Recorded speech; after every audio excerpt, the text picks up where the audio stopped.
tomorrow evening there's a date with danger at 6:40 on BBC1 when a massive dam is destroyed and the inhabitants of a small town are suddenly faced with a rather large flood. Robert Culp heads the cast in our date with danger tomorrow evening at 6:40. This is BBC1.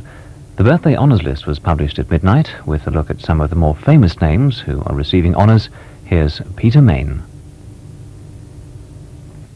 There are birthday honours for 672 people from the world of politics, the arts, sport, commerce and industry. There are no new life peers in the list, but there are 3 new companions of honour. Lord Eccles, who's 80 this year, receives the award for political and public services, especially to the arts. Lord Eccles was the arts minister in the early 70s. The architect Sir Philip Powell also receives the award.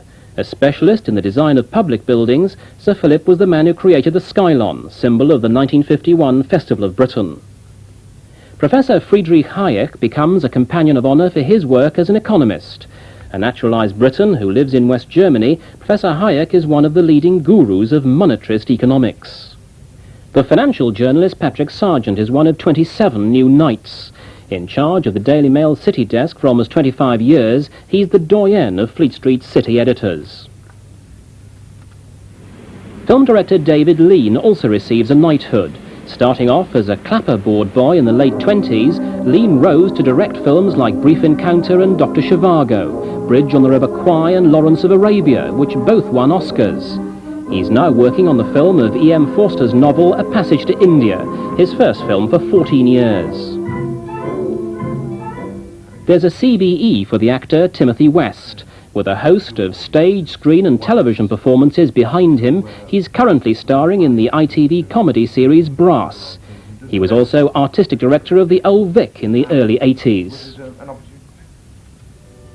Lady Evelyn Barbarolli, one of Britain's finest oboe players, gets the OBE. The widow of the conductor Sir John Barbarolli, she's written extensively about her art and taught many young musicians. George Chisholm, a musician of a rather different kind, also gets the OBE. A fine jazz trombonist, he's also well known for his comedy appearances on stage and television. Television personality Johnny Morris is awarded the OBE. His animal and travel programmes for the BBC have been popular with audiences of all ages since the 50s. Let's see if we can get the bowl, shall we? Hey, you dropped your bowl up there. Percy Thrower, television's first gardening superstar, becomes an MBE. He's been passing on gardening tips since 1947. He still appears regularly on Blue Peter, as well as running his own garden centre and nursery business in Shrewsbury.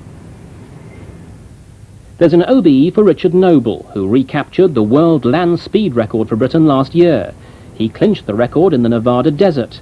His jet-propelled car thrust to, covering the measured mile at over 633 miles per hour.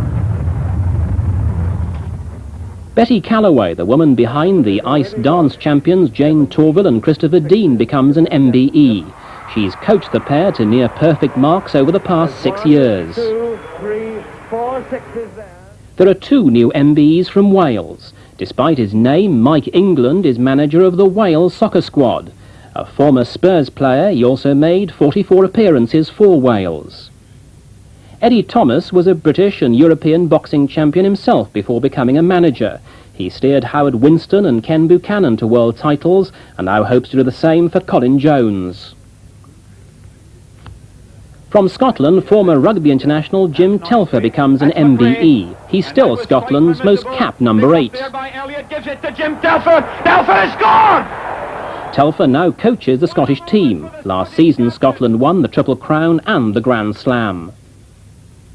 Finally, among the 308 new MBEs in the birthday honours list, there's a Yorkshireman called Arthur Scargill. No, it's not the miners' leader. This Arthur Scargill is a tax collector who lives in Shipley. And that's all from the newsroom. And Her Majesty the Queen's official birthday is also marked by the ceremony of trooping the colour in front of Her Majesty on Horse Guards Parade. And you can see live coverage of the event beginning at 10:40 tomorrow morning on BBC1. Well, now it's nearly 7 minutes past 1. And that's all from us this evening. As usual, a reminder that Radio 2 is on the air all night, providing entertainment. At the moment, you can join Jean Chalice on her night ride. But now it's time for me, David Wheel, to wish you a very peaceful night from all of us here at the Television Centre in London, and I hope that you can join us again tomorrow. Good night.